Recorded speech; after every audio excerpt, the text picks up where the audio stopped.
Hello good morning students, कैसे हैं आप सभी।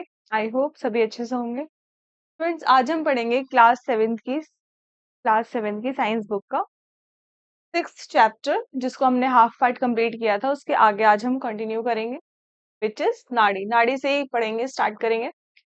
इससे पहले हम हृदय स्पंदन, बिम्बाणु, इन सब के बारे में स्टडी कर चुके हैं और आज हम नाड़ी के बारे में पढ़ेंगे उसके आगे से। हृदय की धड़कन से नाड़ी स्पंदन होता है और आप अपनी दाएं हाथ की तर्जनी बाईं कलाई पर अंदर की तरफ रखकर इसे महसूस कर सकते हैं। नाड़ी की धड़कन से प्रतीत होता है कि कोई द्रव झटके के साथ कलाई में प्रवाहित हो रहा है और डॉक्टर रोगी की कलाई पकड़कर प्रति मिनट नाड़ी की धड़कन को गिनता है।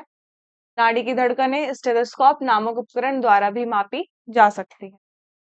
स्टेथोस्कोप में एक धातु चुंबक का बना गोलाकार भाग होता है। इसे रोगी के शरीर पर लगाते हैं और एक गोलाकार धातु पट्टी के सिरों पर लगे दो खंड कान में सुनने के लिए होते हैं तथा एक नली इन्हें परस्पर जोड़ती है।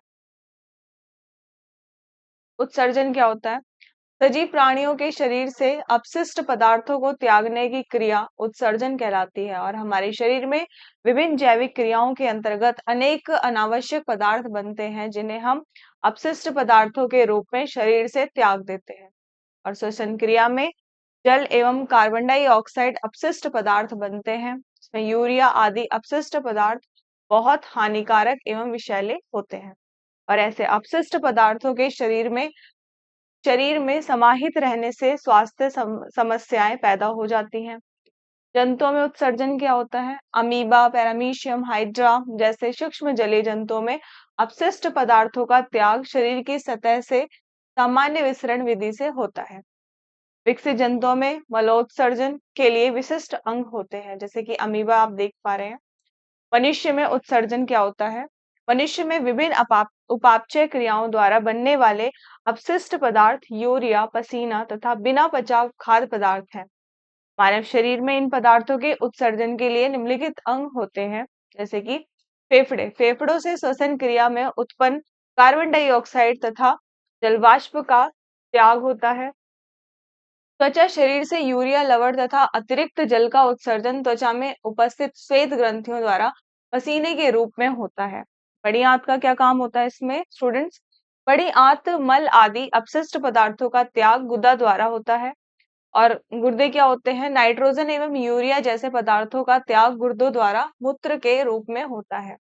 मनुष्य के शरीर में मुख्य अपशिष्ट मूत्र है और इसका उत्सर्जन मूत्रीय तंत्र द्वारा होता है। मूत्रीय तंत्र क्या होते हैं? जैसे कि नाइट्रोजन, इसमें निम्नलिखित अंग होते हैं। फर्स्ट गुर्दे, सेकंड मूत्रवाहिनी और थर्ड मूत्राशय एंड फोर्थ मूत्र मार्ग। गुर्दे क्या होते हैं? नाइट्रोजन से इनकी आकृति के लगभग 10 सेंटीमीटर लंबे होते हैं और ये कमर के ठीक ऊपर रीढ़ की हड्डी के दोनों तरफ होते हैं। रीढ़ की हड्डी के दोनों तरफ पाए जाते हैं। प्रत्येक गुर्दे में नेफ्रॉन नामक कुंडली नुमा नलियां होती हैं। नेफ्रॉन छलनी की तरह कार्य करती है और ये रक्त से अपशिष्ट पदार्थ छानते हैं और यह द्रव पदार्थ मूत्र के रूप में गुर्दे से मूत्राशय में एकत्र हो जाता है और मूत्र में 95% जल, 2 से 5% यूरिया पाया जाता है।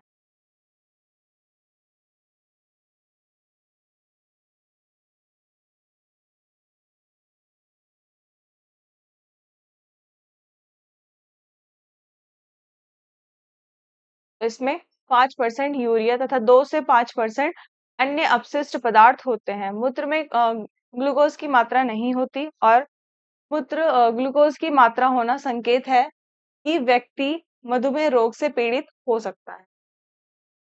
मूत्रवाहिनी, ये पतली नलियां दोनों गुर्दों को मूत्राशय से जोड़ती है। मूत्रवाहिनी गुर्दों द्वारा एकत्रित मूत्र को मूत्राशय तक ले जाती है। मूत्राशय क्या होता है? मूत्रवाहिनियों से जुड़ी झिल्ली की थैली मूत्राशय कहलाती है और गुर्दों से छना मूत्र मूत्रवाहिनियों से होकर मूत्राशय में एकत्र होता है। मूत्र मार्ग क्या होता है? यह मूत्राशय से जुड़ी नली होती है। मूत्राशय भर जाने पर मूत्र का त्याग होता है। पसीना निकलना, त्वचा से जल, लवण तथा प्रोटीन के कुछ अपशिष्ट पदार्थों का द्रव एवं वाष्प के रूप में निकलना पसीना कहलाता है। और पसीना निकलने पर शीतलता का अनुभव होता है और पसीने का कम अथवा अधिक निकलना तो दो कारकों पर निर्भर करता है, एक आर्द्रता और दूसरा वायु प्रवाह। गर्मी में पसीना अधिक आता है, हमारी त्वचा में श्वेत ग्रंथियां होती हैं और ये ग्रंथियां रक्त से लवण तथा अन्य हानिकारक पदार्थ द्रव के रूप में निकालती हैं। जल की भारी कमी से रक्त गाढ़ा हो जाता है और जिससे रक्त परिसंचरण में असुविधा होती है। पसीने के कारण घुलनशील लवणों की कमी में से पेशीय दर्द होता है। जैसे कि ये श्वेत ग्रंथि त्वचा की पार्श्व दृश्य है। ये श्वेत ग्रंथि रंध्र होता है, यहाँ पे इरेक्टर पेशी पाई जाती है और यहाँ पे वसा में ग्रंथि होती है।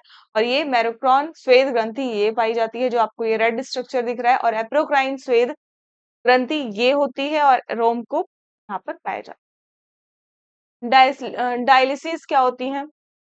ग्लूकोज तथा स्टार्च के मिश्रण को पृथक करने के लिए डायलिसिस के तकनीक प्रयोग में आती है। डायलिसिस एक प्रक्रिया है जिसमें बड़े अणुओं से छोटे अणुओं को पृथक किया जाता है।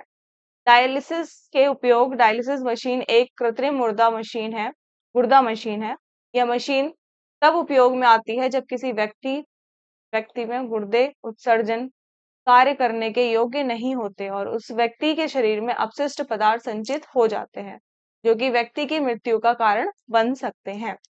यह कार्यवृक्क मशीन यह डायलिसिस मशीन में भुजा की एक धमनी से नली द्वारा रक्त आता है और मशीन में रक्त को सेलुलोज युक्त डायलिसिस ट्यूब से प्रवाहित किया जाता है और यह ट्यूब यूरिया सहित लघु अणुओं को पृथक करती है और साफ रक्त एक नली द्वारा वापस रोगी की उसी भुजा की एक शिरा में प्रवाहित कर दिया जाता है। और डायलिसिस ट्यूब एक रक्त प्लाविका के नाम समान द्रव में डूबी रहती है और अपशिष्ट पदार्थ इस द्रव से अलग होते हैं और ये अपशिष्ट पदार्थ रक्त से विसरित होकर मशीन द्वारा बाहर निकाल दिए जाते हैं। कृत्रिम गुर्दा मशीनें गुर्दे खराब वाले रोगियों को स्वस्थ रहने में सहायता करती हैं और रोगियों को कुछ दिन के अंतराल में डायलिसिस कराते रहना चाहिए। तो देखिए डायलिसिस मशीन में क्या होता है, संपीड़न वायु एवं कार्बन डाइऑक्साइड, ये ताजा डायलिसिस और ये नियत ताप वाला जल और ये प्रयुक्त डायलिसिस, ये पूरा क्रियाकलाप ये कार्यवृक्क मशीन में किया जाता है। तो आई होप स्टूडेंट्स आपको ये चैप्टर बहुत ही अच्छे से समझ आया होगा। हम नेक्स्ट क्लास में इसका 7 चैप्टर स्टडी करेंगे, विच इज वर्षा गर्जन एवं स्टडीज। Thank you.